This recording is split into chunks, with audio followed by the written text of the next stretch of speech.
प्रेम है ठाकुर जी की जो है।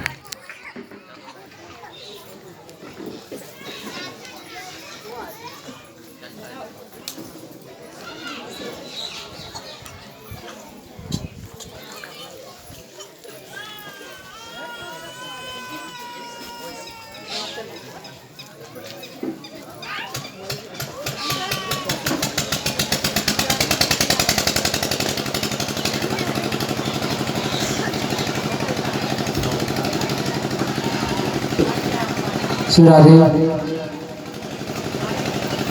राधे राधे। बड़ी प्रेम से रहे। एक बार मृगो नाम नरेंद्र अमेज्वागोतनय प्रभो दानिष्ठाख्याय मानेसो यदि ते कर्णयतस्पर्शम्। भगवान अपने परिवार के साथ रहते हैं। कई दुष्टों का संहार किया, कई भक्तों का उद्धार किया। मृग की कथा आती है। मृग नामक राजा थे जो गिरगिट बने हुए थे, कुआं में पड़े थे द्वारिका में।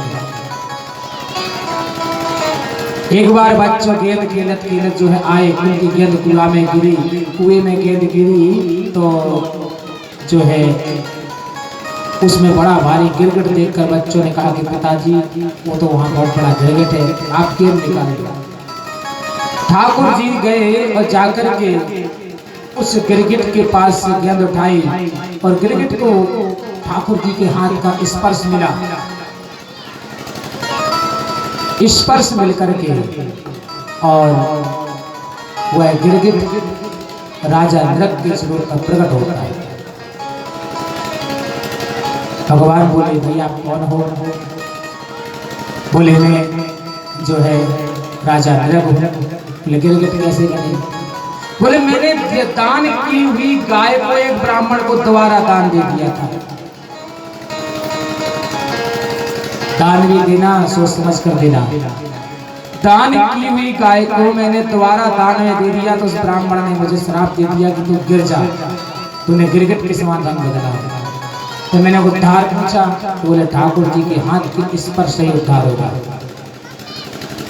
तो भगवान अपने बच्चों से कहते देखो बेटा, देखो एक ब्राह्मण का अपमान महाराज ने किया तो गिरगिट बने, तो ज्यादा से ज्यादा जो है आप लोग ब्राह्मणों का सम्मान करना। भगवान स्वयं कहते हैं ना हम हलाहलम मन्ये विषयस्या प्रतिक्रिया ब्रह्मस्य हि विषम प्रोक्तम नाश्य प्रतिष्ठिते भुवे। भगवान कहते हैं ना हम हलाहलम मन्ये, मुझे हलाहल विष मिल जाए मैं उसका भय नहीं है, उसको मैं सहन कर जाऊंगा। मेरे ऊपर कोई भारी संकट कर जाए आ जाए मैं उसको पार कर दूंगा। लेकिन ब्रह्मस्वाहि विषम प्रोक्तम, लेकिन ब्राह्मणों का अगर अपमान हमसे हो जाए और उनके विष तुल्य अगर हमें श्राप मिल जाएगा तो मैं तो ना तो अपने आप को बचा सकता हूँ ना अपने भक्तों को बचा सकता हूँ। इसलिए कभी भी किसी संत, कभी भी किसी वैष्णव, कभी भी किसी ब्राह्मण, कभी किसी अपने गुरु का अपमान ना हो जाए। भागवत में भगवान के वाक्य है दसम स्कंद में। कहते देखो राजा मृग का क्या हाल हुआ। भगवान शिक्षा प्रदान करते हैं और खुद जब वह नियम अपनाते तो आगे के बच्चे अपनाएंगे। जैसे माता पिता करेंगे वैसे संतान में संस्कार पैदा होंगे। संस्कार भगवान कैसे है? ब्रह्मे मुहूर्तोत्थाय वायोपस्वच्छवादवा दद्यो प्रसन्नकरणं आत्मनं तमसा पर। सुखदेव जी महाराज कहते हैं हे परीक्षित, ठाकुर जी ब्रह्म मुहूर्त में उठते हैं ब्रह्ममुहूर्त जानते हो? ब्रह्ममुहूर्त जानते हो कितने बजे का होता है? रात्रि के आखिरी पहर को ब्रह्ममुहूर्त कहा जाता है। ठीक 3:30 बजे से लेकर के जब तक सूर्य का उदय ना हो उस समय को ब्रह्म मुहूर्त कहा जाता है। ब्रह्म मुहूर्तोत्थाय, जिसने ब्रह्म मुहूर्त में उठना प्रारंभ कर दिया उसे ब्रह्म की प्राप्ति हो जाएगी। जिसने ब्रह्म मुहूर्त नहीं जाना तो ब्रह्म को क्या जान पाएगा। देखो महाराज दशरथ की बात याद है। महाराज दशरथ जी ब्रह्म मुहूर्त में उठते थे, उठ करके सुमंत जी से मंत्रणा करते थे भगवान का पूजन इत्यादि करने के बाद ब्रह्म मुहूर्त में उठते थे। लेकिन जब कैकेयी ने वरदान मांगे थे तो महाराज जो दशरथ जी उस दिन उठे नहीं थे।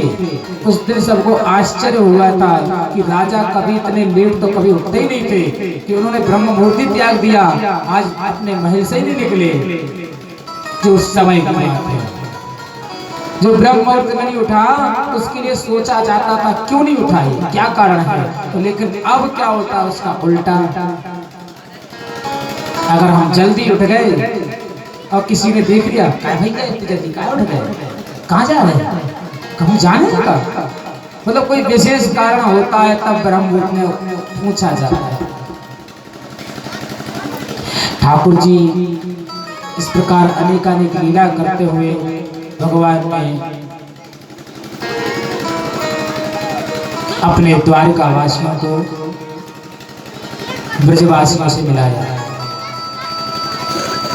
सत्यभामा इत्यादि जितनी भी सखियां थीं उनको पता चला कि जो है कुरुक्षेत्र में सूर्य ग्रहण के अवसर पर यज्ञ हवन इत्यादि करने के लिए पूरे ब्रजवासी पधारे और यहाँ से पूरी यदुवंशी द्वारिका वासी पहुंचे। सबकी इच्छा हुई कि राधा रानी सरकार के दर्शन करना है, सबकी इच्छा हुई। अब राधा रानी सरकार ऐसी वैसी सरकार तो नहीं, ऐसे वैसे तो उनका जो है सरकार नहीं चलती, उनकी तो कई दास दासियां हैं। श्री कृष्ण यशोदा मैया से मिले, नंद बाबा से मिले, रुक्मणी इत्यादि की इच्छा हुई कि राधा रानी सरकार को जो है मिलना चाहिए। मन में सोचती है, भगवान से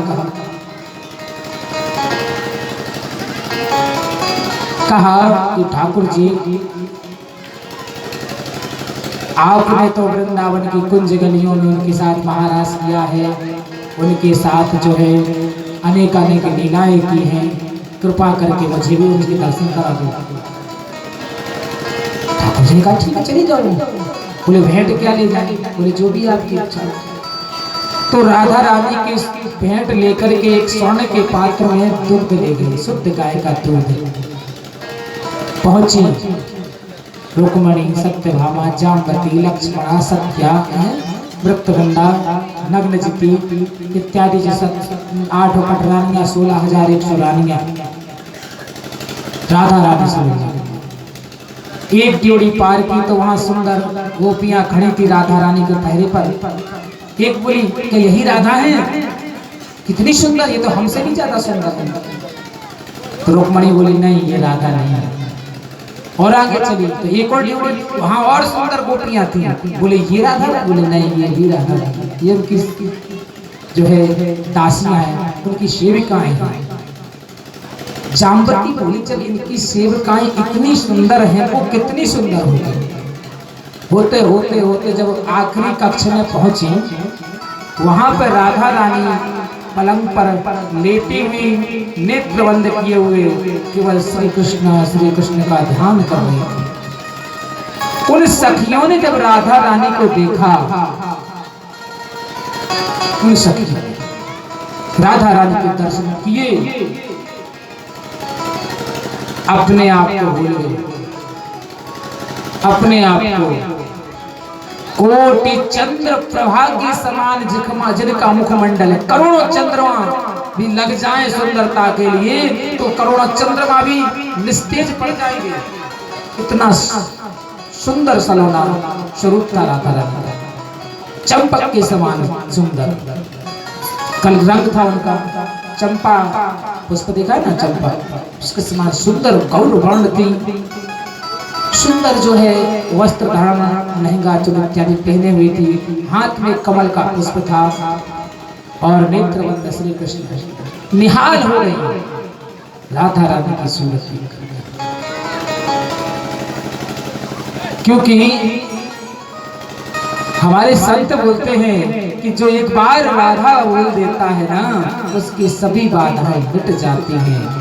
और एक बार दोनों हाथ उठाकर बोल दो राधे राधे, आपके जो आर्त भाव से राधे राधे बोलते हो, उसके सारे कष्ट दूर हो जाते हैं। प्रणाम किया, राधा रानी सबका स्वागत किया, कुशल क्षेम पूछी। राधा रानी से पूछा, अब ये बताओ कि आप वृंदावन में अकेली कैसे रहती हो? बोले बस उनकी यादों के सहारे किसके, बस यही कहते रहते हैं।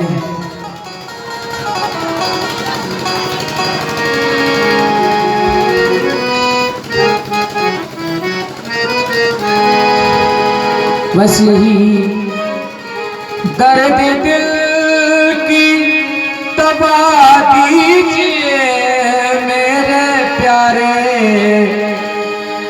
बिहारी जी को याद करते रहते हो वृंदावन में अकेले, और हम भी कभी कभी ऐसे ही बोलते हैं, दर्द दिल की दवा दीजिए मेरे प्यारे, दर्द दिल की दवा दीजिए मेरे प्यारे, दर्द दिल की दवा दीजिए, दर्द दिल की दवा दीजिए मेरे प्यारे, दर्द दिल की दवा दीजिए।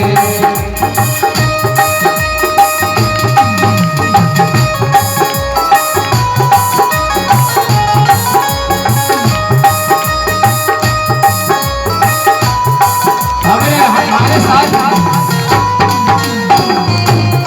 इस भजन के साथ ठाकुर जी से आर्त भाव से प्रार्थना करिए, क्योंकि अगर आपकी विनती राधा रानी तक पहुंच गई और ठाकुर जी तक पहुंच गई तो कल्याण हो जाएगा। हमारे साथ बोलिए, वो दर्द दिल की दवा दीजिए मेरे प्यारे, दर्द दिल की दवा दीजिए।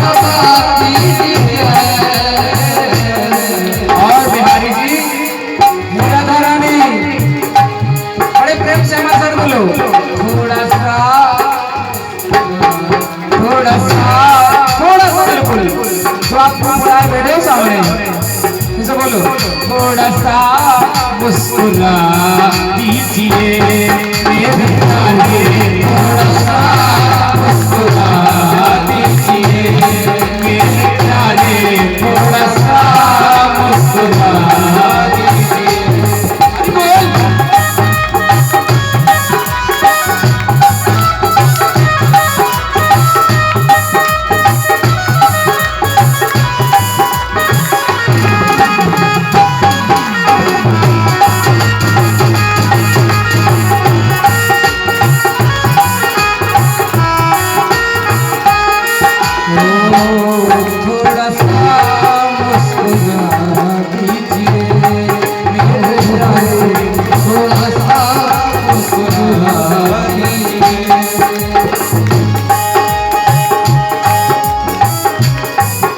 कहना बिहारी जी से और राधा रानी से, हे प्यारे मेरा दिल, मेरा दिल, मेरा हृदय, मेरा मन, मेरा दिल तुझ पे पागल हुआ मेरे प्यारे, मेरा दिल तुझ पे पागल मेरा दिल तुझ पे, मेरा दिल तुम पे पागल हुआ मेरे प्यारे, मेरा पागल हुआ उससे आते रहा कीजिए मेरे प्यारे, उससे आते रहा मेरे प्यारे, उसमें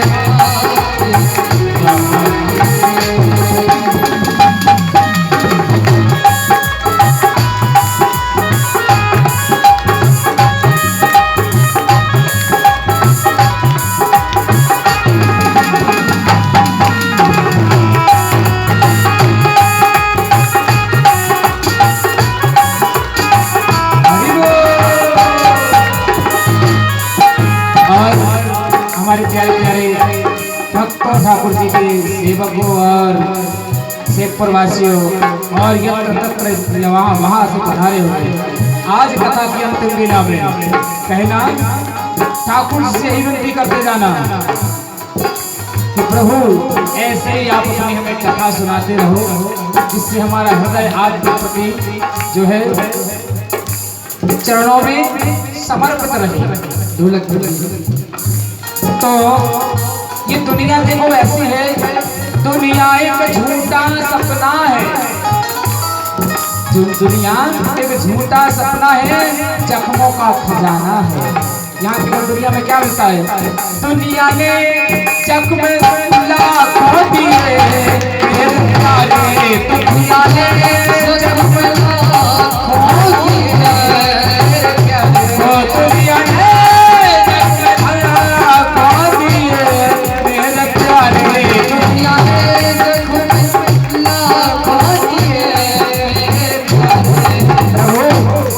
देने वाला है संसार। और जख्म पर क्या लगाया जाता है? जख्म पर क्या लगाया जाता है? तो आपको क्या करना है? दुनिया ने जख्म लाखों दिए मुझे प्यारे, दुनिया ने जख्म लाखों दिए, थोड़ा पर हम लगा दीजिए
जब ठाकुर जी के पास जाओ दर्शन करने के लिए, तो ठाकुर जी के दर्शन करते समय हमें ऐसा होता है प्रतीत कुछ ना कुछ जो है अड़चनें आती हैं, कुछ ना कुछ अड़चनें आती हैं।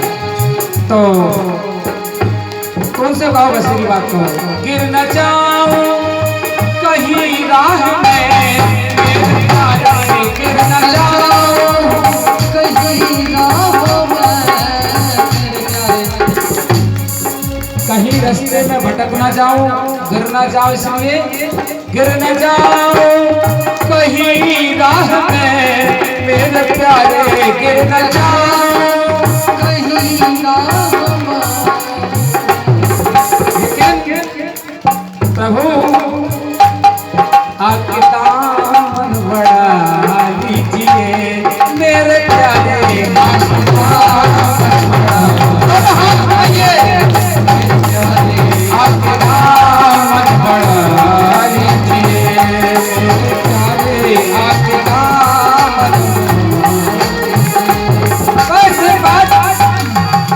ठाकुर के यहाँ जाओ तो ठाकुर के होके जाओ, पर कहीं कुछ सोचो नहीं।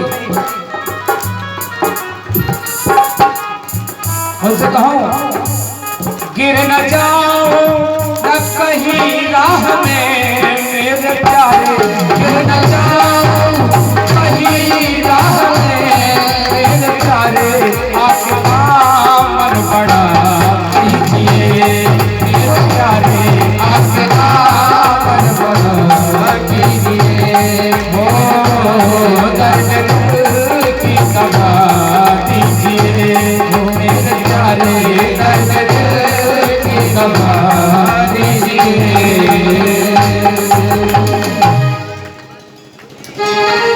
जो है गोपियों और रुक्मणी इत्यादि ने राधा रानी से मिली, राधा रानी का मिलाप हुआ,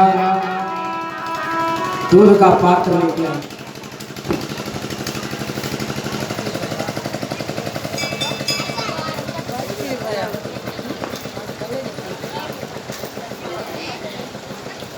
दूध का पात्र वो जब लेके आई, कहा ये दूध पी लो। राधा रानी बोली जब से कन्हैया हमें छोड़कर गए हैं तब से मैं दूध और मक्खन और दही की तरफ देखा ही नहीं। मना या लेकिन राधा रानी ने पिया। जब नहीं पिया तो सत्यभामा ने कहा कि उन्हें ठाकुर जी ने भेजा है, आपको ठाकुर जी की सौगंध अगर हमारी भेंट स्वीकार नहीं की और ठाकुर जी की सौगंध दे दी तो राधा रानी ने उस दूध के पात्र को ये नहीं देखा ये गर्म है कि ठंडा कैसा है, और पी जाती है पूरा दूध। इतना गर्म था दूध के पी गई, ये भी नहीं देखा कि हमारा अंदर जो हृदय जल जाएगा, क्या होगा। यहाँ जो है राधा रानी ने दूध पिया और वो जामवती सत्यभामा रुक्मणी इत्यादि राधा रानी को प्रणाम करके और ठाकुर जी के पास गई, तो ठाकुर जी को देखती है कि ठाकुर जी के पाँव में छाले ही छाले पड़े हुए हैं, रक्त बह रहा है। राधा रानी के पास से आकर के रुक्मणी इत्यादि देखा ठाकुर जी आपके पाँव में छाले क्यों पड़ गए। बोले सब आप लोगों की कृपा है। बोले क्यों? बोले आप लोगों ने ही जो है हमारी कसम दे करके राधा रानी को दूध पिला दिया, और राधा रानी के हृदय में हमारे चरण रहते हैं, क्योंकि वो हमारे चरण कमलों को हृदय में धारण करती है, ये इसीलिए हमारे चरण जो है छाले पड़ गए। धन्यवाद, आपने इतना परित्याग किया, ये सच्चा प्रेम है आपका। कि कृष्ण बिन राधा आधी और राधा बिन आधे श्याम है, यही तो प्रेम की सच्ची कहानी है, यही तो मेरे घर श्याम है। बोलना पड़ेगा राधे राधे। यहाँ सुखदेव जी महाराज कहते हैं परीक्षित, जो है कथा का क्रम चलता रहा तो सुखदेव जी महाराज से जो है परीक्षित जी ने कहा कि आपने कहा था कि भगवान जैसा ब्राह्मणों का सम्मान कोई दूसरा नहीं करता है, वो कैसा असम्मान किया था आप वो बताइएगा। सुखदेव जी कहते हैं कश्यासीत सखा कश्चित ब्राह्मणो ब्रह्मवित्तमा विरक्त इंद्रार्तेषु प्रसन्नात्मा जितेन्द्रिया। कहा एक ब्राह्मण थे जो भगवान के सखा थे, जिनका नाम था सुदामा, जो ठाकुर जी के परम भक्त थे और परम मित्र भी थे। शांतिपनी गुरु के आश्रम में एक साथ पढ़े हुए थे। ब्राह्मण देवता थे तो उनके पास में जो है ज्यादा धन दौलत तो थी नहीं, कुछ नहीं था, केवल भगवान नाम का धन था। घर था कैसा कि बारिश का पानी पूरे घर के अंदर आ जाए। वस्त्र ऐसे थे जिसमें 1000 जगह से छिद्र थे। बच्चे नंग धड़ंग घूमते फिरते थे। पत्नी एक साड़ी में जीवन व्यतीत कर रही थी। और सुदामा जी का काम यही था कि 5 घर के अलावा 6वें घर से कुछ मांगते नहीं थे। एक दिन भगवान ने सोचा क्यों ना इसके जो है कि ऊपर कृपा की जाए, तो भगवान स्वयं ब्राह्मण बनकर सुशीला के यहाँ गए। ब्राह्मण बनकर के सुदामा की भिक्षा मांगने गए, भिक्षाम देगी। तो सुशीला कहती है महाराज हमारे घर से आपको भिक्षा नहीं मिल सकती। बोले क्यों नहीं मिल सकती? बोले हमारे घर में सूतक है। बोले सूतक है? सूतक किसने जन्म लिया आपके घर में? सूतक किसे कहा जाता है जानते हो? सूतक किसे कहा जाता है? जिसके घर में कोई बच्चा पैदा हो उसे सूतक कहा जाता है। और पातक कहा जाता है जब घर में कोई चला जाए छोड़ करके, खत्म हो जाए। बोले सूतक है महाराज हमारे घर में। बोले किसने जन्म लिया? सुशीला रोने लगती है, आंखों में आंसू टपकते। महाराज मेरे घर में निर्धनता नामक कन्या ने जन्म लिया है। अच्छा? बोले हाँ। बोले तुम्हारे घर में निर्धनता? बोले हाँ। बोले तुम्हारे पति तो जो है द्वारकाधीश कभी तक सखा है, कभी तुमने उनके पास क्यों नहीं पहुंचाया? बोले हमें तो आज तक पता नहीं था कि द्वारकाधीश हमारे पति के मित्र हैं। बोले हाँ, उनको पहुंचाओ, कुछ ना कुछ सहायता हो जाएगी। सुदामा आए, कहीं से भिक्षा नहीं मिली, बच्चे भूखे बिलख रहे थे, पिताजी भोजन चाहिए। सुदामा जी का सिर नीचा हो जाता है। ये कैसे, क्या खिला दे, क्या खिला दे? और जो है सुदामा जी ने कहा बेटा कल भोजन मिलेगा, आज काम चलेगा। 3 दिन से बच्चों ने भोजन नहीं खाया, कुछ प्रसादी भी नहीं। सुशीला से बोले कुछ भगवान का भोग धरो तो दे दो, माँ को पालू। सुशीला बोली इस घर में तो अन्न की भूसी तक नहीं है, आपको कहां से लाते?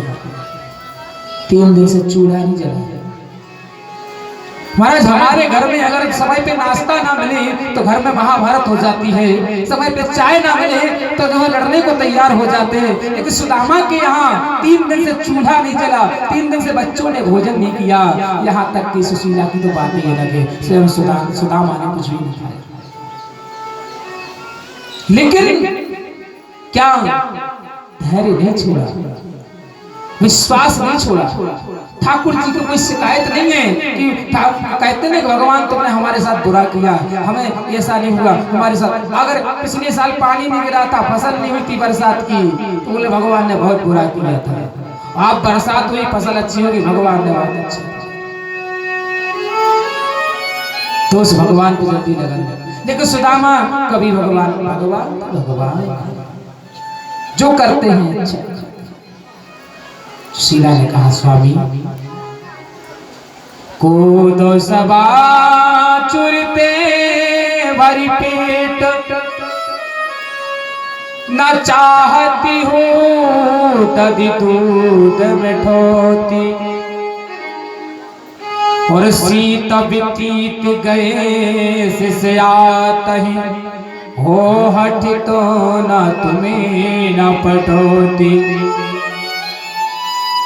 प्रभु एक काम करो, हमारे घर में कूदो सवा अगर जुड़ते तो मैं मिठाई की जरूरत नहीं थी। एक पटी साड़ी में पूरी ठंडी निकाल दी हमने। लेकिन एक काम करो, द्वारकाधीश आपके परम मित्र हैं। द्वारका गए ते दुखदार हरे के पिए, द्वारका के नाथ वे अनाथन के नाथ हैं। द्वारकाधीश के पास चले जाओ, वो तो हम तीनों के नाथ हैं, वो अपने आपके ऊपर कृपा करेंगे। सुदामा बोले नहीं, वो हमारा मित्र है, दूसरे भगवान है, भगवान से स्वार्थ की भक्ति नहीं करनी चाहिए। क्योंकि कहा सुदामा ने शिक्षक हो सिगरे जग को, ताहे कहा प्रिय देत है शिक्षा। शिक्षक हो सिगरे जग को, ताहे कहा प्रिय देत है शिक्षा। और जे तप के परलोक सुधारत, संतन को नहीं धन की इच्छा। अरे प्यारी मुझे कोई इच्छा नहीं है धन की, क्योंकि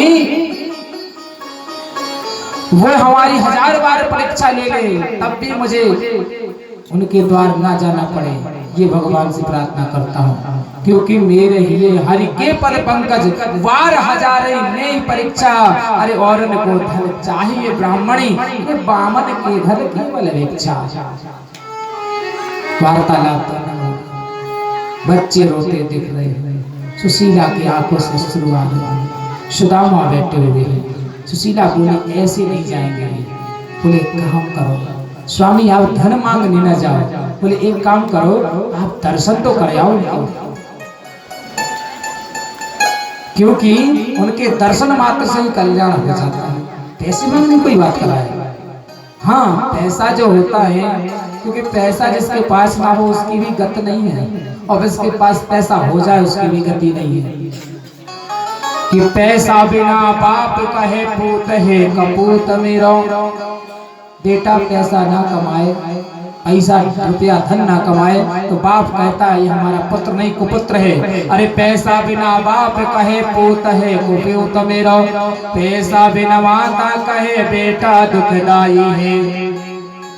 पैसा नहीं कमाओ तो बेटा, माँ भी गाली दे, नालायक घर में पड़ा पड़ा खा रहा है, एक 4 पैसे कमा लाए। और पैसा बिना काका कहे काहे को भतीजो मेरो।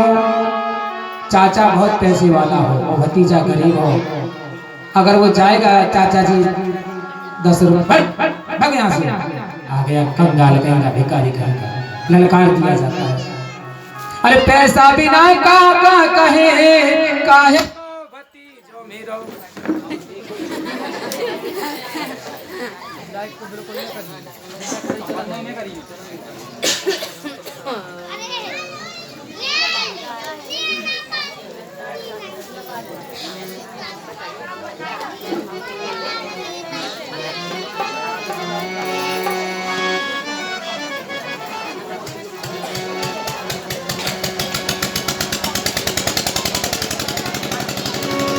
पैसा बिना काका कहे काहे को भतीजो मेरो। और पैसा बिना सास कहे कौन को जमाई है। सास भी गाली दे के भगा दे, कहाँ का दामाद तू, 4 पैसे ही नहीं कमा पाया तू, हमारी बिटिया के साथ हमारी बिटिया की जिंदगी बर्बाद कर दी। पैसा बिना सास कहे कौन को जमाई है। और पैसा बिना शक्ति ना है 4 पंचों में बैठने की। पैसा नहीं है तो 4 पक्के तो भी होशियार रहे आओ। और पैसा बिना भूल जाए तो सारी चतुराई है। लेकिन एक दिन भी ऐसा भी आता है कि पैसा बिना कहत कभी, पैसा बिना सास कहत कौन को जमाई है। और पैसा बिना शक्ति ना है पंचन में बैठने की। और पैसा बिना भूल जात सारी चतुराई है। कहत कभी माधव दास पैसा बिन दिन एक ऐसो आवत। और पैसा बिन गाली देते घर की लुगाई है। घर वाली भी गाली देने लगती है, ये पैसे का काम। तो ये तो सुदामा सुशीला की वार्तालाप चल रही है। सुशीला ने बार बार बताया सुदामा को, कहा स्वामी जाओ द्वारिका जाओ, कुछ मत मांगना। सुदामा बोले देखो कुछ जगह